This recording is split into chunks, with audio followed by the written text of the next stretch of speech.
What's up, y'all? Hey, I'm out here working on a smoker and just about getting ready to have it painted and everything. Still got a couple things to do to it. And I was starting to stand for the next one, and I wanted to show y'all a little trick to wrap the corner around. I don't always use this trick. I don't use it often at all. But this is a new smoker I'm designing, and I was thinking about maybe doing the stand different and this and that. But anyway, so this is what we got going on right here. Oh, this is the smoker I'm working on. I'm doing a video on it, but I realized I deleted a lot of the stuff off of it. But it's a vertical smoker, upright.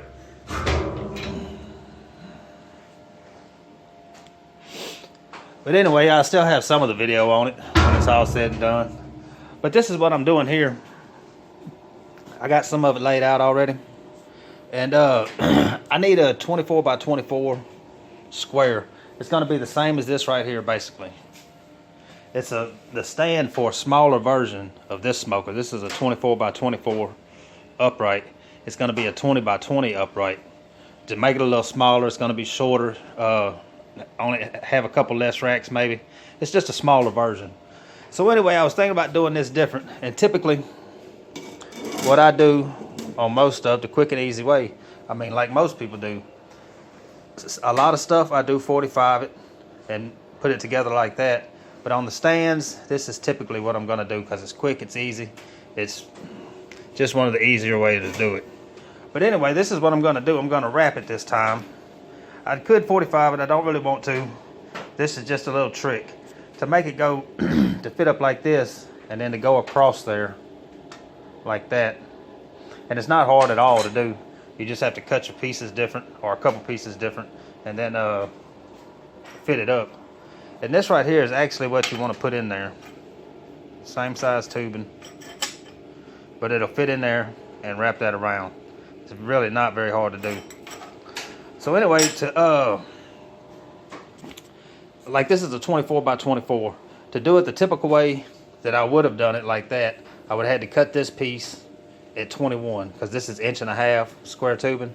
So you would take 1.5 inch off both sides, 3 minus 24, you'd cut these 21. And you would cut these 24. So now you're still going to cut these 21, but you would cut the other ones 21 too, because with it backed up like that, now you're cutting 1.5 inches off of both sides again. So you would just cut 2 of them 3 inches shorter, whatever the width is of the tubing you're using. And then on these, I'll show you how to draw that out. It's really not very hard at all, but I'll draw those out real quick and we'll put this thing together. Alright, so right here, once you got it squared up and everything, all you really got to do is get a measurement from right there to right there.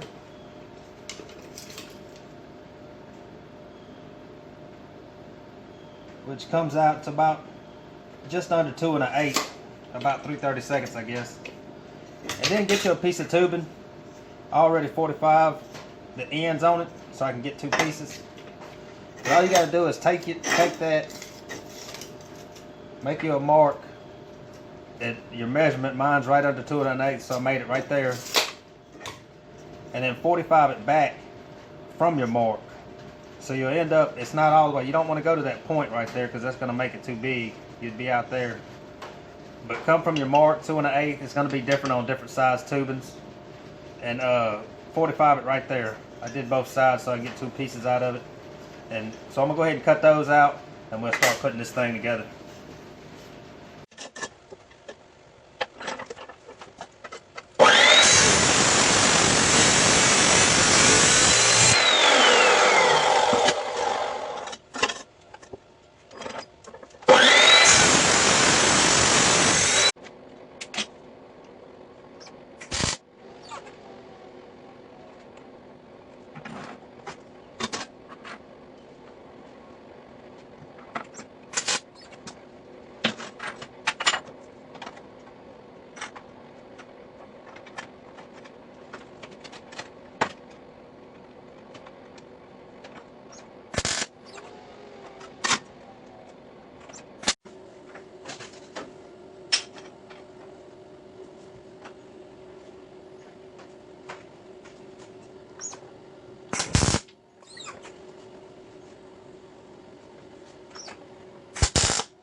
Alright y'all, I went ahead and ground the welds off of it.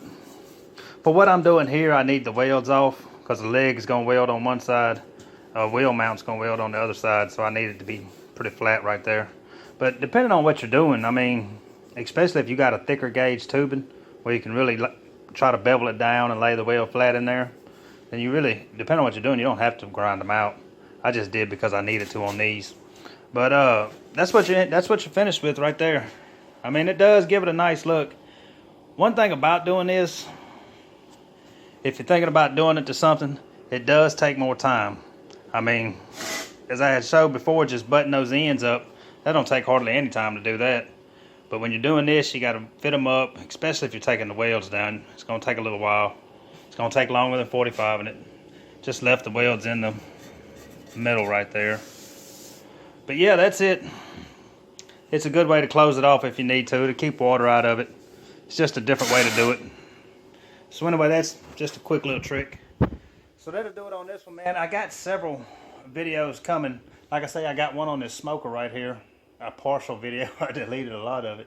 But I'm fixing to jump back on that and get going with it. The smoker that this stand is for, it's coming soon. It's a new one that I haven't been doing. So be on the lookout for it. I got another grill that's coming. A little tabletop camp style grill. It's collapsible. So if everything goes right on that, I should have it coming out here real soon. I've been working on it the past few days. So I got a few things coming. A Chevy fire pit thing coming.